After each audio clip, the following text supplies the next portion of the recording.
I remember the nights the most. Every night, when the world outside was quiet and the crickets sang in the bushes, my father would come into my room. He would close the door gently, as if not to wake the others, but I was already awake, shivering under my blanket. He would grab me from behind, whisper harshly in my ear, "Shut up, otherwise." His hands were rough, and his breath carried anger and control. I wanted to scream, I wanted to run, but his words held me like chains. Each time I thought maybe tonight it would stop, maybe tonight he would leave me alone, but it never stopped. Night after night, his shadow grew larger, and my silence grew heavier. That is how my nights were stolen. That is how my childhood turned into something I never asked for. And one of those nights, when I thought my voice could no longer stay hidden, I almost screamed. But just as I opened my mouth, he tightened his grip and growled those words again. "Shut up, otherwise." I froze. My heart pounded so loudly, I thought the whole house would wake. But nobody ever did. Nobody ever came. Now you know the darkest part of my story, the peak of my pain. But let me take you back, so you understand how a little girl like me came to live in such fear. I was born in a small village where the sun painted the skies orange in the evenings and the rivers sparkled like diamonds under the moon. My name was Mary, and I had a mother who used to sing to me while braiding my hair. She smelled of palm oil and fresh soap, and she was the only softness in my world. My father, Robert, was different. He was tall, with eyes that rarely smiled. He worked hard in the fields, but he carried his anger into the house. When he shouted, even the chickens in the yard ran for cover. As a little girl, I didn't understand anger. I only knew fear. I would watch my mother serve him food, her hands trembling whenever he complained about the soup being too salty or the yam being too hard. He often raised his hand to her, and sometimes I would see the red marks left on her face. My heart broke for her, but I was too small to help. One evening, when I was about 9, I sat outside listening to the night insects while my father drank his palm wine inside. My mother whispered to me, "Stay out here longer, Mary. Don't go in yet." I didn't understand why, but I obeyed. I stayed outside until the stars shone bright and the moon was high. By the time I tiptoed back in, my mother was sitting quietly, her face turned to the wall, tears streaming down her cheeks. That was the first time I realized my mother was protecting me. She was shielding me from something. But what it was, I couldn't yet name. As the months passed, I noticed my father looking at me differently. Not like a father should. His gaze was heavy, and sometimes it made me want to run and hide. I started avoiding him, but there was no way to escape inside the small mud house we lived in. I tried to tell my mother once. I said, "Mama, I don't like when father looks at me." She froze, her hands still in the bowl she was washing. Her eyes filled with fear, and she whispered, "Mary, don't speak of this. Please, just keep quiet." Her voice cracked, and I saw the same fear in her that lived inside me. From then on, I knew I was alone in my silence. My mother loved me, but she was trapped too. She could not fight him, and she could not protect me fully. But silence is heavy. It eats at you. During the day, I would play with the other children in the village, laughing and pretending my life was normal. But when the sun set and the shadows grew long, I would feel dread rise in my chest. I tried to pray. At night, I whispered, "God, please make him stop. Please keep him away from me." I prayed so hard, but the footsteps always came. The door always creaked open. His shadow always fell over me. I remember one day at school, the teacher asked us to write what we wanted to be when we grew up. Other children wrote things like doctor, teacher, or nurse. I wrote, "I want to be free." The teacher frowned, confused, but I couldn't explain. How could I tell anyone the truth when the man who hurt me was also the man who fed me, clothed me, and held the power in the house? The worst part was that nobody ever suspected. To the villagers, Robert was a hard-working man, a strict father, a provider. No one knew what happened behind closed doors. And I was too afraid to speak. But then one night, something changed. My father came into my room as usual, whispering his warning words. But that night, My mother stood at the door.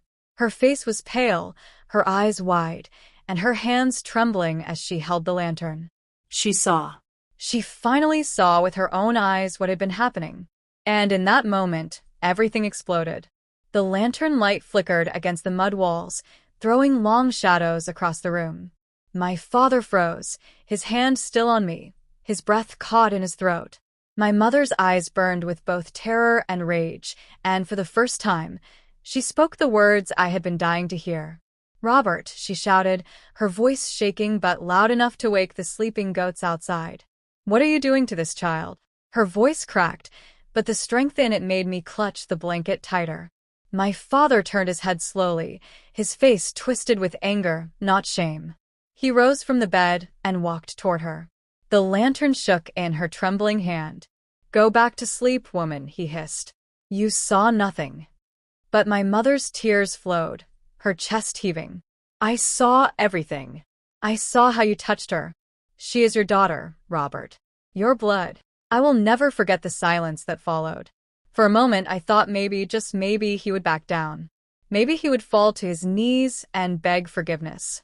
But instead, he raised his hand and slapped her so hard that the lantern dropped, crashing to the ground. The flame flickered dangerously before going out, leaving us in almost total darkness. I could hear my mother's sobs and the heavy breathing of my father.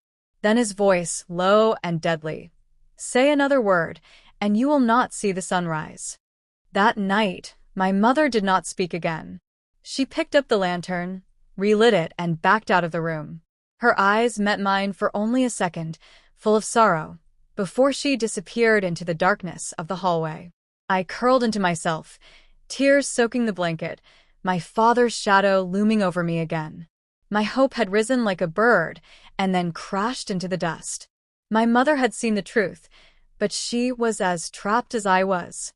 Days passed after that night, but the house grew heavier. My mother moved like a ghost, her voice barely above a whisper. She cooked, she cleaned, but her eyes were always red. She avoided looking at me, as if my pain was too much for her to carry. My father, on the other hand, acted as though nothing had happened. To the villagers, he smiled and greeted them, still the hard-working man they respected. Nobody knew the devil that lived inside him. One evening, I sat by the river with other children, washing clothes. They laughed and splashed water, but I sat quietly, staring at the ripples. One girl, Sarah, nudged me. "Mary, why are you always so sad? Did someone hurt you?" My heart raced. I wanted to tell her everything. I wanted to pour my soul into her ears. But the memory of my father's warning, "Shut up otherwise," echoed so loudly that I shook my head. "No, I'm fine," I whispered. But I wasn't fine. Every night was a battle of silence. Every day, I wore a mask. The fear followed me everywhere. At school, I struggled to focus on lessons. When the teacher asked me to read, my voice trembled. At home, I avoided my father's eyes, but his gaze always found me. It was like being hunted in my own home. One afternoon, my mother tried to speak to me while we fetched water. Her voice was low, almost drowned by the sound of the rushing stream. "Mary," she whispered, "you must be strong. One day, we will find a way out." Her words gave me a spark of hope, but I didn't understand how we could escape. We were poor, with no family nearby to run to. My mother had no money of her own. We were caged birds, trapped under the roof of a cruel man. Still, her words stayed with me. One day. But until that day, the nights continued. His footsteps always came. His shadow always fell over me. His threats always silenced me. I began to pray harder, not just for myself, but for my mother too. "God, please give us a way. Please send someone to see what is happening." And then, something happened that I never expected. One Saturday morning, while my father was away in the fields, my mother called me into the kitchen. She spoke in a rush, her eyes darting to the doorway every second. "I cannot keep quiet anymore," she said. "I will go to the pastor. He will know what to do. He is a man of God." I stared at her, my heart pounding. Could this be the way out? Could the pastor really save us? But even as hope filled me, fear rushed in to replace it. What if Father finds out? I asked. My mother bit her lip, her hands trembling. We must take that risk. We cannot live like this. I nodded slowly, my throat dry. For the first time, I felt the possibility of rescue, of light at the end of this tunnel. That Sunday, we went to church together. My father walked ahead proudly, Bible in hand, while my mother and I trailed behind. Nobody in the church suspected anything. They greeted him with respect, calling him Brother Robert. He sang the hymns loudly, raising his hands in false worship. But during the service, I noticed my mother slip away quietly. My heart beat fast as I realized she was going to the pastor. I prayed silently that she would be able to speak, that she would tell him everything. When the service ended, we waited outside for her. She returned after some minutes, her face pale but determined. She said nothing to me, but I knew she had spoken. That night, I couldn't sleep. My body trembled with fear and hope mixed together. What would happen now? Would the pastor confront my father? Would he protect us? The answer came faster than I expected. The very next evening, just as the sun was setting and the house was bathed in orange light, there was a knock at our door. My father opened it, and there stood Pastor James, holding his Bible tightly. His face was serious. "Brother Robert," he said calmly, "we need to talk." My heart stopped. My mother froze, her hands clutching her wrapper. My father's face darkened instantly. He knew what this was about. The air grew heavy. My father stepped outside with the pastor, and though their voices were low, I could hear the anger in my father's tone. My mother held me close, whispering, "Don't be afraid. Don't be afraid." But suddenly, there was a loud thud outside. The pastor cried out in pain, and then silence. My mother gasped, rushing to the door, but my father stormed back in, his shirt rumpled, his face twisted with rage. He pointed at us with a shaking hand, his eyes wild. "You dare to speak?" he roared. "You dare to tell him?"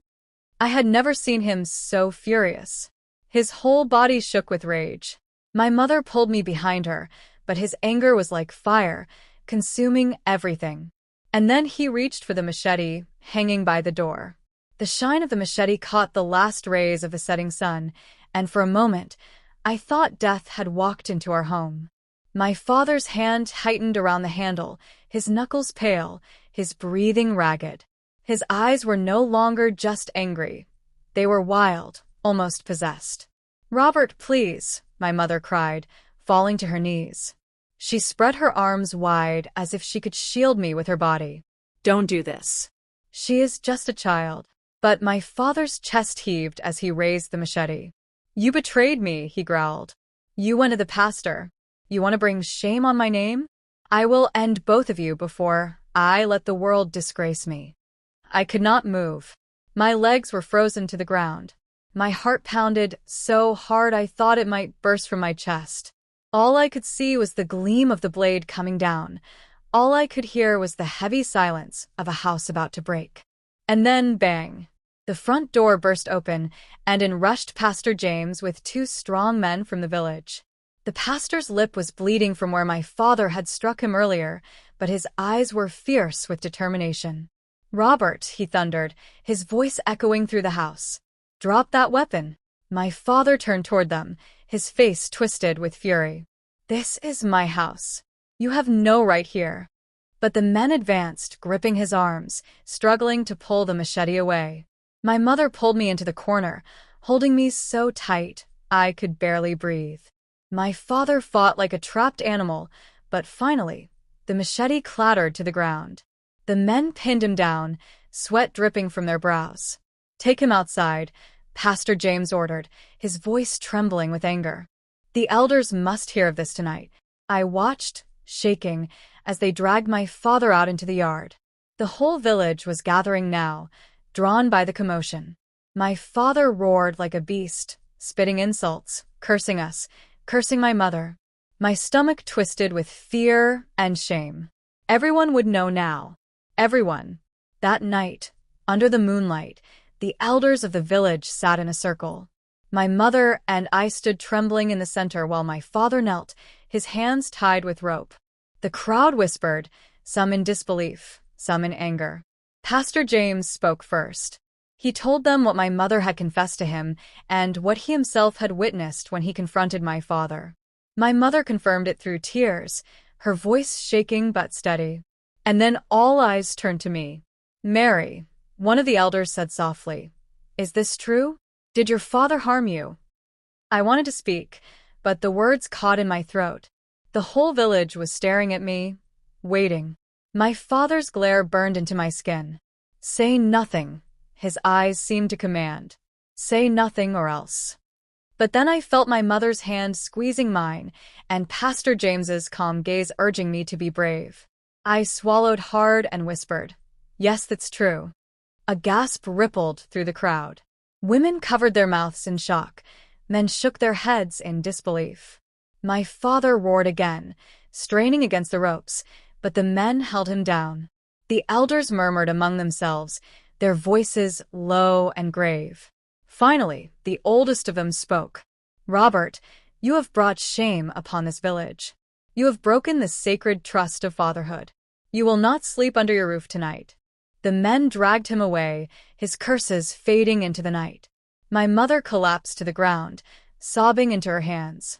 I stood still, numb, not sure whether to feel relief or terror. For the first time, my father was gone from the house. For the first time, I slept without hearing his footsteps in the dark. But peace does not come so easily. The following days were heavy with whispers. Women stopped talking when my mother walked by. Children stared at me, their eyes wide with curiosity and pity. Though my father had been taken to another village to face judgment, his shadows still haunted us.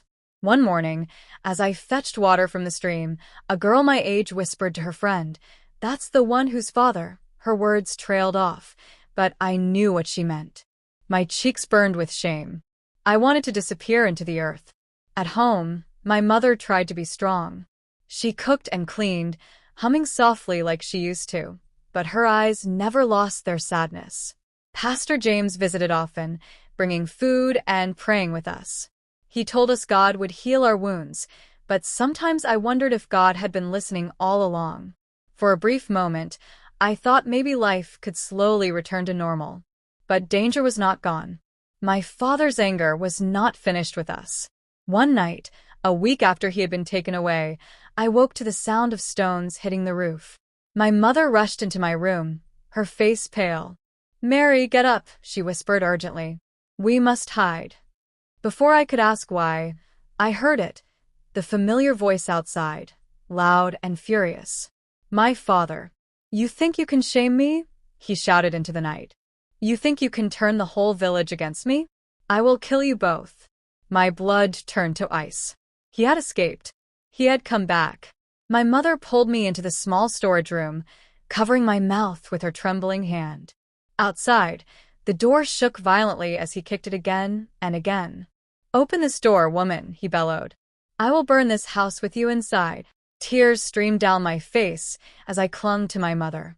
The walls felt too thin, the darkness too small. Every thud of his foot against the door was a drumbeat of terror. And then, through the cracks of the wooden wall, I saw it, the flicker of fire. My father had lit a torch. He was ready to set the house ablaze. The flames from the torch danced wildly in the night, casting long shadows against the mud walls of our house. My father's voice rose like thunder, shaking the very air. "You cannot hide from me," he roared. "You are mine, and I will destroy you before anyone takes you away." Inside the storage room, my mother held me tight, her hand trembling as it covered my mouth to silence my sobs. My heart pounded so loudly I feared he would hear it. I could smell the sharp smoke curling into the house, seeping through the cracks in the wood. "Robert, please," my mother finally cried out, her voice breaking. "Don't do this. Think of your daughter." His laughter was cruel, sharp as a knife. "That girl is already mine. She belongs to me. And you, traitor, you will pay for what you did." The sound of his words cut deeper than the threat of fire. I looked at my mother's face, pale and soaked in tears. She whispered, "Don't move, Mary. Don't say a word. God will protect us." But I wasn't sure anymore. I wasn't sure God was anywhere near. The door shook again as he kicked it with all his strength. The wood groaned and cracked under the force. Then suddenly there were voices outside, loud, angry voices. "Robert, stop this madness." It was Pastor James, and with him were several men from the village. They had come, maybe hearing his shouts, maybe seeing the flames. My father cursed, turning his fury on them. "She poisoned your ears," he screamed. "She lied to you all. This is my house, my family. Stay out of it." But the men were not afraid this time. They moved toward him, and in the chaos, the torch fell from his hand, landing on the ground just inches from the thatched wall. My stomach dropped. If the dry grass caught fire, the whole house would be gone in minutes. Two of the men stamped out the flame quickly, while the others wrestled with my father. His rage gave him the strength of a lion, but they were many, and finally, they tied him again with ropes. His curses echoed into the night, filling the village with fear. The villagers gathered in silence, their faces lit by the moon.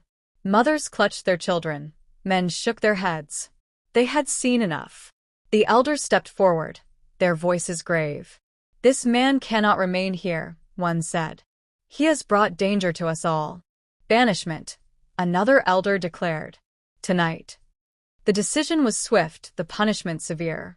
My father was dragged away into the darkness, his shouts growing faint as they took him to the edge of the village. He was warned never to return, never to set foot on our soil again. My mother sank to the ground, her body shaking with sobs. I knelt beside her, resting my small hands on her shoulders.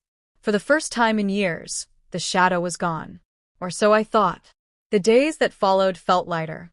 My mother smiled again, though her eyes still carried sadness. She cooked without trembling, she sang softly as she worked. At night, I slept without waking in terror at the sound of footsteps. The silence was strange, but healing. For the first time, I played freely with other children, laughing without fear. Pastor James often checked on us, reminding me that God had not forgotten. "Evil may roar like a lion," he said, "but God's justice always comes." I wanted to believe him.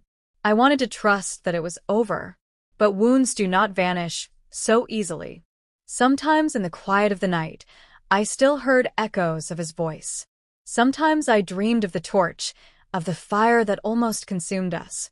Sometimes I woke sweating, gasping, expecting to see his shadow at my door. And then came the whispers. The villagers had defended us, yes, but they also gossiped. Some pitied me, others avoided me. I overheard women saying, "That poor girl, cursed in her own home." Children pointed at me in the market, whispering behind their hands. I carried shame like a second skin. Even when he was gone, his cruelty clung to me. One afternoon, while helping my mother in the garden, I asked, "Mama, will people ever stop talking about us?" She looked at me with tired eyes. "People will always talk, Mary. But we must live. We must rise above their words." Her strength gave me comfort, but I could still see how heavy the burden was for her. She worked harder than ever, trying to provide for us without my father's help. But the fields were not kind, and hunger often sat at our table. Still, life seemed to be slowly healing, until one evening, when the past returned in a way I never expected. The sun had just dipped below the hills, and we sat in the dim light of our home. Suddenly, there was a knock at the door. My mother froze, her hands still in the bowl of soup she was stirring. My heart skipped. For a second, I feared it was him again. But when she opened the door, a stranger stood there. He was tall, thin, with a scar running across his cheek. His clothes were dusty from travel, and his eyes were sharp. "I bring a message," he said, his voice deep. My mother's hands trembled as she clutched the doorframe. "From who?" The man's lips curled into a strange smile. "From Robert." The name fell like a stone into the room. My knees went weak. My mother gasped, pulling me close to her side. "He says," the man continued, his voice slow and deliberate, "that you have not seen the last of him. He says he will return for what belongs to him. The words made my blood turn cold. Before my mother could respond, the man turned and walked into the night, leaving dust and silence behind him. I clung to my mother, my small voice trembling. "Mama, what does he mean?" Her face was pale, her body stiff with fear. She whispered only one word: "Run." The word hung in the air like thunder. My mother's eyes were wide with terror, her hands clutching my arms so tightly they almost hurt. She didn't wait for me to question. She grabbed my small bag from the corner of the room, stuffed in a piece of cloth and some dried cassava, and pulled me toward the door. "Mama, where are we going?" I whispered, trembling. She didn't answer. Her breath came fast as she yanked me into the darkness outside. The night was still, the crickets singing as though nothing was wrong, but I felt danger pressing in on all sides. The man with the scar was nowhere to be seen, but his words echoed in my head. He will return for what belongs to him. We hurried through the narrow path that led away from the village, the dry grass brushing against our legs. My mother didn't look back once. Her grip on my hand was firm, almost desperate. "Mama, are we leaving forever?" I asked again, my voice breaking. Finally, she whispered, "Yes, we cannot stay. Your father's shadow will not leave this place. We must find safety elsewhere." Her words cut me deeply. The village had been my whole world. The river, the trees, the dusty road to the market. It was all I had ever known. Now we were running from it, leaving behind even the little safety we had found. We walked for hours under the moonlight. My feet ached, but I dared not complain. Every sound in the bushes made my heart race. Was he following us? Was the man with the scar lurking behind? I imagined torches in the distance, imagined my father's furious voice calling my name. By the time dawn broke, painting the sky pink, we had reached another village far away. My mother collapsed on a stone by the roadside, breathing heavily. I sat beside her, my legs trembling. We were exhausted, hungry, and afraid. But my mother's eyes were determined. "We will start again," she said softly. "We will find work, food, and a place where no one knows our names." The days that followed were hard. We begged for food at the market, slept under trees, and washed in the river. Some people pitied us and gave us scraps, others turned us away. Slowly, we found small jobs, my mother washing clothes for coins, me carrying baskets for women in the market. It was not much, but it was freedom. At night, we slept without hearing his footsteps. For the first time, I began to believe we might escape the curse of his shadow. But freedom has a price. One evening, after a long day in the market, we sat by a small fire, roasting a piece of yam we had been given. The smoke curled into the starry sky, and for the first time in a long while, I saw my mother smile. It was faint, but it was real. "Mary," she whispered, brushing my hair back, "you are strong. Stronger than I ever was. One day, you will rise above all this pain. One day, you will live a life brighter than these nights." Her words filled my chest with warmth. I believed her, at least in that moment. But then, the crack of a branch behind us. We both froze. The firelight flickered, casting shadows on the trees. My mother's body tensed as she clutched my arm. From the darkness, a voice slid into the night like a serpent. "You can run, but you cannot hide." It was him. My father stepped into the firelight, his face gaunt but his eyes blazing with fury. Behind him was the scarred man, holding a stick like a weapon. My mother gasped, pulling me close. "Robert, please, let us live." He laughed bitterly. "Live? You tried to destroy me, woman. You turned the village against me. But I am not finished. That girl is mine. She belongs to me." I felt my stomach twist. His eyes burned into me, the same eyes that had haunted my nights. My mother stood, her body trembling but her voice strong. "You will not touch her again." The scarred man stepped forward, swinging the stick menacingly.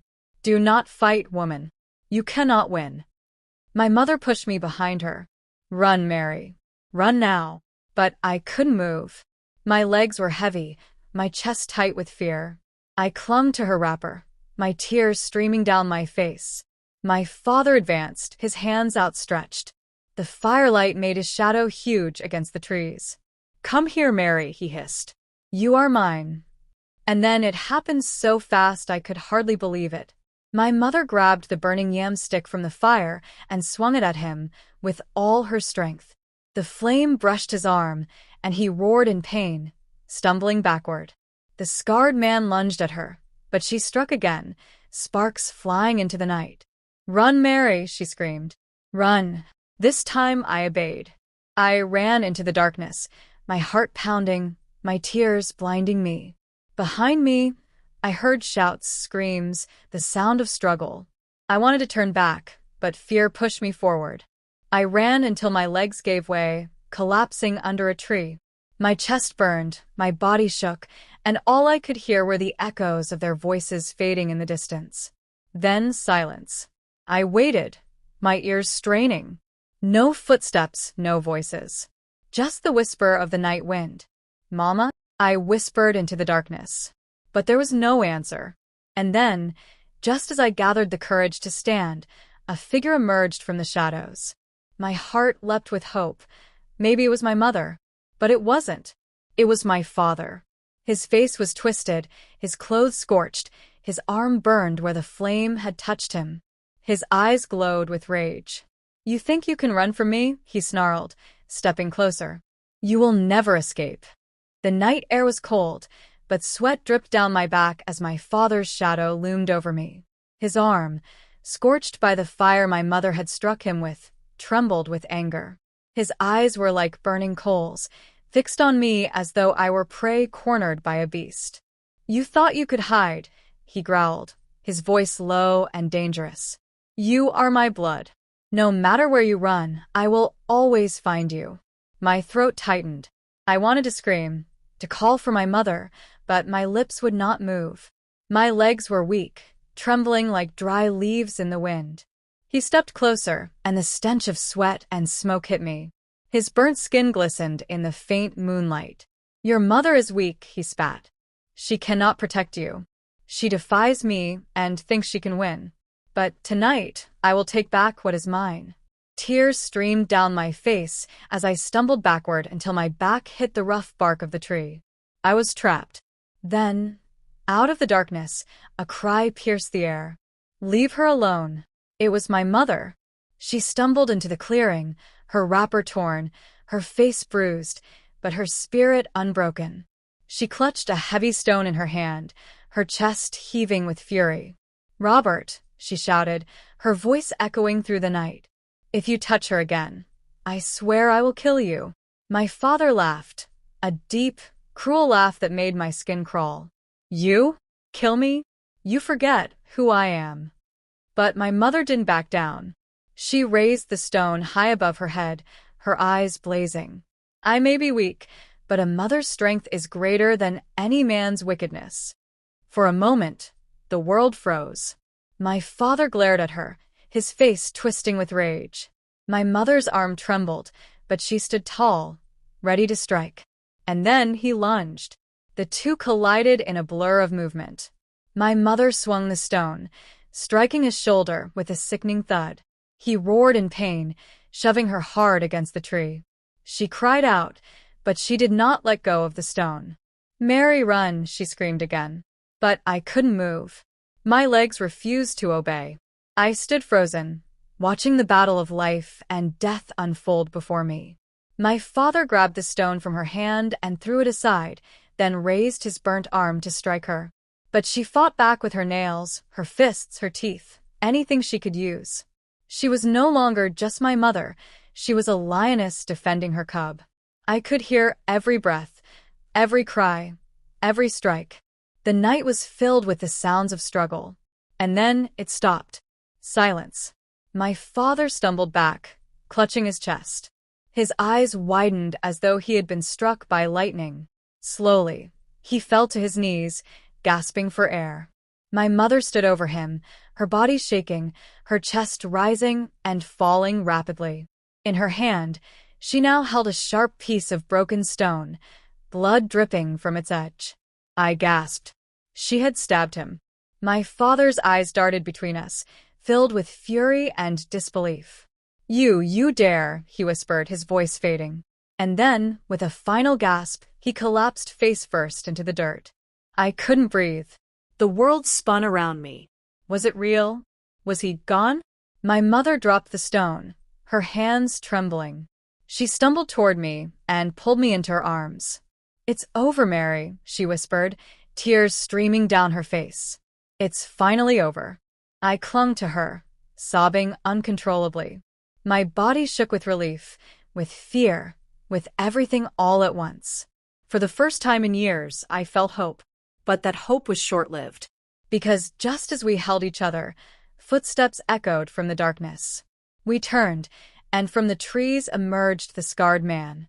His eyes glowed with malice, and in his hand, he carried a machete that shimmered under the moonlight. "I told you," he said, his voice cold. "The master is not finished. If he cannot have her, then I will." My mother pushed me behind her again, her body trembling but her spirit unbroken. "You will not touch her," she spat, standing tall even though her strength was failing. The scarred man grinned, raising the machete high. "Then you will both die tonight." The moon disappeared behind the clouds, and darkness swallowed us whole. If this story touched your heart, don't just scroll away. Hit that like button to show support. Subscribe so you never miss the next chapter, and share this video with someone who needs to hear it. Your comments give life to these stories. Drop your thoughts below, and let me know what lesson you learned today. The night was thick with fear. The scarred man's machete glistened in the dim light, and his cruel smile made my stomach twist with dread. My mother's breathing was heavy, but she held her ground, shielding me with her body.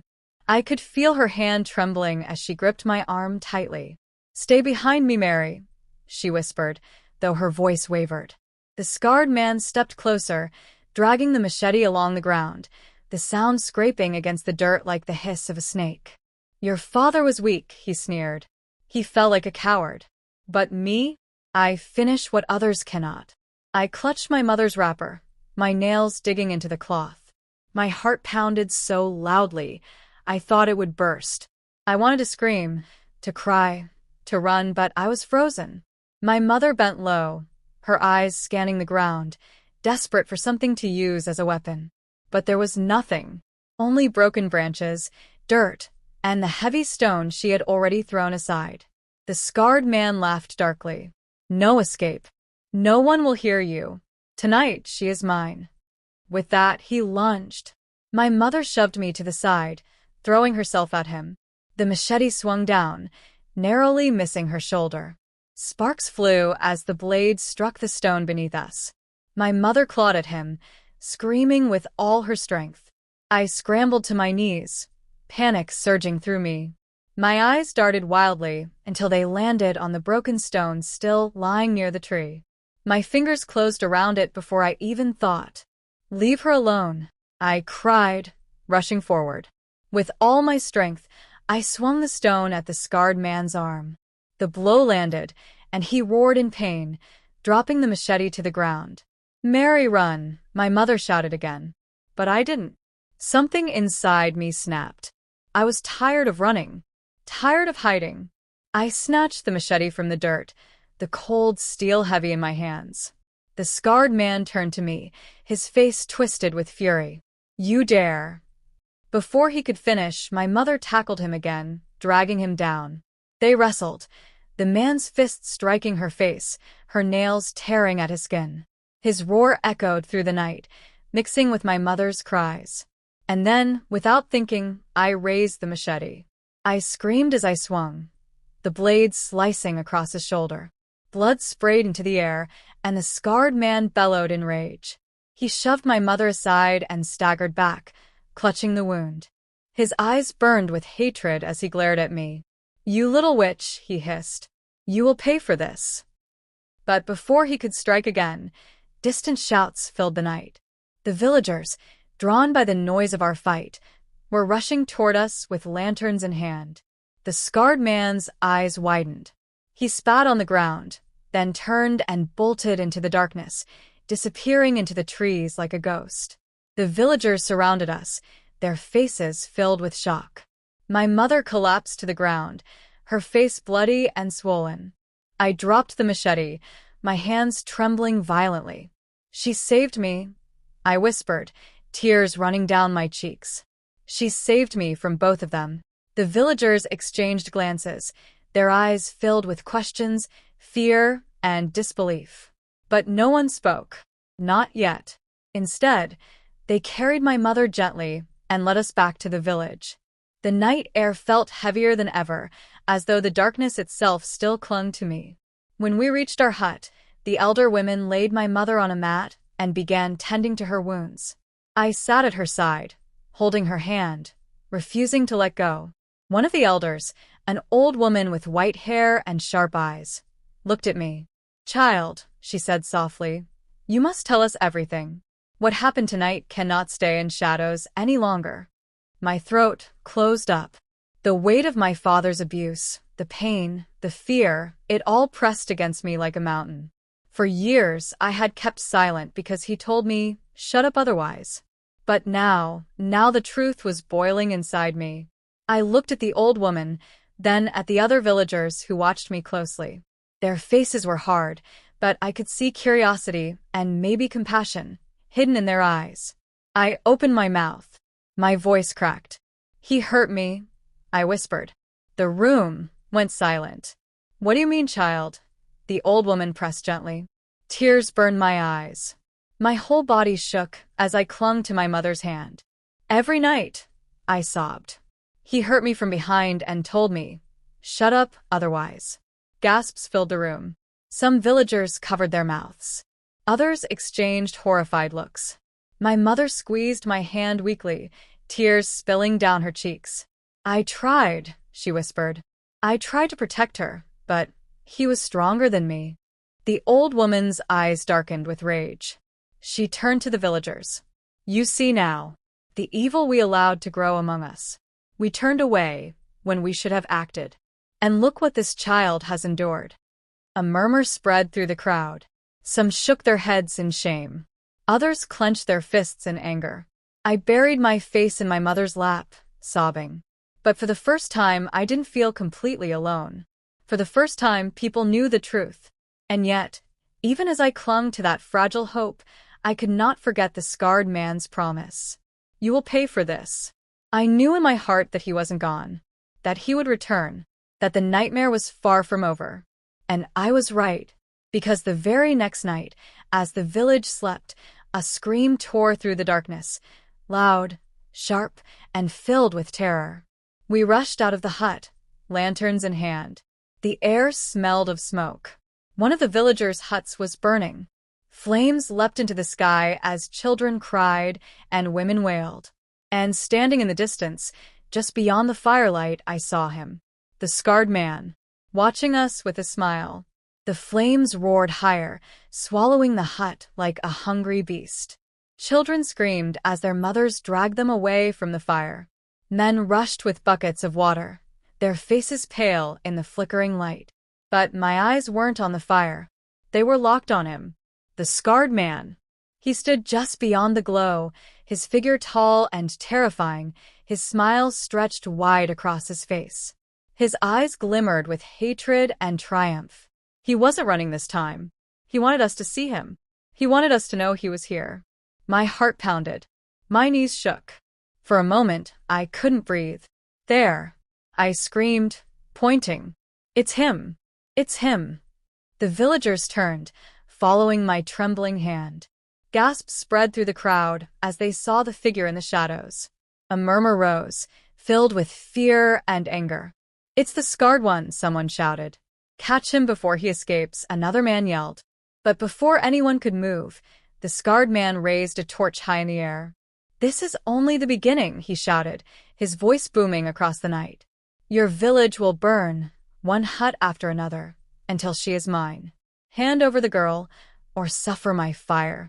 And with that, he hurled the torch into another hut. Flames erupted instantly, sparks shooting into the dark sky. Villagers screamed, scattering in terror. The men charged toward him, but he vanished into the night, his laughter echoing like a ghost through the trees. Chaos swallowed the village. Women wailed. Children clung to their mothers. The men shouted orders, forming chains to carry water from the stream. But the fire spread quickly, eating up straw roofs and wooden beams as though they were paper. I stood frozen, my body trembling, my mother's weak hand clutching mine. Her face was pale, bruised from the night before, but her eyes were sharp. "This is because of me," I whispered, tears spilling down my cheeks. "He wants me. He'll never stop until I'm gone." My mother cupped my face with her bruised hand. "No, Mary," she said firmly. "This is not your fault. Evil men always blame the innocent for their crimes. You're not to blame. He is the monster, not you." But her words didn't ease the guilt burning in my chest. I watched as neighbors lost everything, their homes, their belongings, their peace, all because of me. The elder woman with the white hair approached, her face stern. "The scarred man must be stopped," she declared. "We cannot let him destroy us. Tomorrow, we will gather the men and track him down." "Be careful," another warned. "He is dangerous. He fights like a wild animal. And now he has nothing to lose." The villagers argued late into the night as the fires were finally brought under control. Half the village lay in ruins. Families huddled in the cold, their eyes filled with fear. And through it all, I sat in silence, trembling, my gaze fixed on the darkness where he had disappeared. The next day, as the sun rose weakly over the smoky village, the men gathered with spears, bows, and machetes. They were determined to hunt the scarred man down. "You must stay behind," my mother said, gripping my hand tightly. "Promise me, Mary. Do not wander. Do not follow them. It is too dangerous." I nodded, though inside I felt torn. A part of me wanted to see him caught, to see him pay for everything he had done. But another part of me feared that if I saw him again, my courage would vanish, and I would crumble. The men left, their figures disappearing into the forest. The women stayed behind, trying to rebuild what little they could. My mother and I sat near the remains of our hut, the ashes still warm beneath our feet. For a brief moment, I thought maybe things would calm down. Maybe the men would catch him, and the nightmare would end. But I was wrong. That night, as the village settled into uneasy silence, I woke suddenly to a noise outside. A faint creak. A shadow moving past the window. My breath caught in my throat. I shook my mother awake, whispering frantically, "He's here." I heard something. She sat up quickly, her bruised face tense. We listened. Another sound, like the scrape of metal against wood. And then crash. The door burst open. The scarred man stormed inside, his machete raised, his face twisted with fury. His laughter filled the hut as women screamed outside, rushing to raise the alarm. My mother leapt to her feet, shielding me once again. "You will not touch her," she shouted, her voice fierce though her body trembled. The scarred man sneered. "You think you can stop me again, woman? Tonight, nothing will save her." He lunged forward. My mother grabbed a stool and smashed it against his chest. The wood cracked, but he barely staggered. He swung the machete wildly, slicing the air. I screamed, crawling backward until my hands hit the cold wall. My heart pounded so hard I thought I would faint. The villagers were coming now, their shouts growing louder. But would they arrive in time? The scarred man raised the machete high above my mother's head. His eyes burned with madness. "This ends tonight," he roared. And then the blade came down. The machete gleamed in the dim light as it came crashing down toward my mother's head. My scream pierced the night, but before the blade could strike, a spear flew through the doorway. The scarred man roared in pain as the spear lodged deep into his shoulder, knocking him backward. The machete slipped from his hand and clattered to the ground. The villagers stormed in, their eyes blazing with fury, their weapons raised high. They had returned just in time. "Seize him," the elder shouted. The scarred man staggered, clutching his bloody shoulder. His eyes darted wildly, searching for escape. He snarled like a cornered animal, then lunged for me. But the villagers were faster. They grabbed him, wrestling him to the ground. He fought like a mad beast, biting, clawing, kicking. Blood stained the floor, screams filled the hut, and my mother held me tightly, shielding my eyes from the chaos. Yet I couldn't look away. I had to see it. I had to see him defeated. The elder woman stepped forward, her white hair glowing in the lantern light. She raised her hand, and the villagers froze, still pinning him down. "This man," she declared, her voice steady and strong, "has brought evil upon this village. He has destroyed homes, shed blood, and tried to steal what was never his. He must face judgment." The scarred man spat on the ground, his eyes blazing with hatred. "She is mine," he screamed, his voice breaking with rage. "She belongs to me." My stomach twisted. I had heard those same words before from my father. Men who thought they owned me. Men who thought my silence gave them power. But I wasn't silent anymore. I stepped forward, my body trembling but my voice strong. "I am not yours," I shouted. "I never was, and I never will be." The villagers erupted in murmurs. My voice shook, but I didn't stop. I was silent because of fear. But tonight, I will not be silent. No one should suffer in silence. No one should live in fear. He hurt me, and so did my father. But tonight it ends. The elder woman nodded solemnly. "The child has spoken. The truth has been revealed." The men dragged the scarred man outside into the village square. The entire village gathered, lanterns flickering in the night. Mothers held their children close. Fathers clenched their fists. Everyone's eyes burned with the same anger and shame. They had let this happen too long. The elder raised her voice. "Let his fate be a lesson. Evil grows in silence. When we ignore it, when we turn away, it spreads. But when we face it, together, we can destroy it." The scarred man struggled, roaring like a beast. But the villagers did not waver. They bound him tightly, and together they dragged him away, deep into the forest. What they did after, I never knew. I never asked. All I knew was that he never returned. When the villagers came back, the air was different. It was lighter. The darkness that had hung over us for years seemed to lift. But my heart was still heavy. My mother sat with me that night, her face battered, but her spirit unbroken. She held me close, rocking me gently. "It is over, Mary," she whispered. "You are safe now." Tears streamed down my cheeks. "Why did this happen to me, Mama? Why us?" She kissed my forehead softly. "Evil men will always exist, but we must never let them silence us. You are alive, Mary. That means you have a future. You have a voice. And one day, you will use it to help others who are still suffering in silence." Her words sank deep into my heart, and she was right. The days that followed were not easy. The village rebuilt slowly, hut by hut. People began to look at me differently, not with pity, but with respect. They saw me not as a broken child, but as a survivor. I carried scars, both inside and out. But those scars became my strength. They reminded me that I had endured the worst and survived.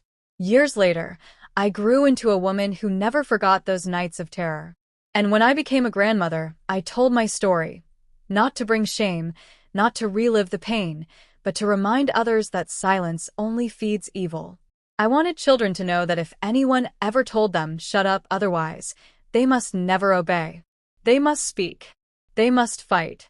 Because silence can destroy lives, but truth can set you free. And now I tell it to you, my dear ones, so you may learn. So you may carry this lesson into your own lives. So you may never be silent in the face of injustice. Because my story is not just mine. It belongs to anyone who has ever suffered in the shadows, too afraid to speak. And if even one of you finds the courage to break your silence because of my story, then everything I endured was not in vain. My dear friends, this story may have been painful to hear, but it carries a truth we must never forget. Evil grows in silence, but healing begins when we speak. If this story touched you, please give it a like to show your support. Subscribe so you don't miss more powerful stories, and share it to help someone else who may need this message. Remember, your voice has power. Never let fear steal it from you.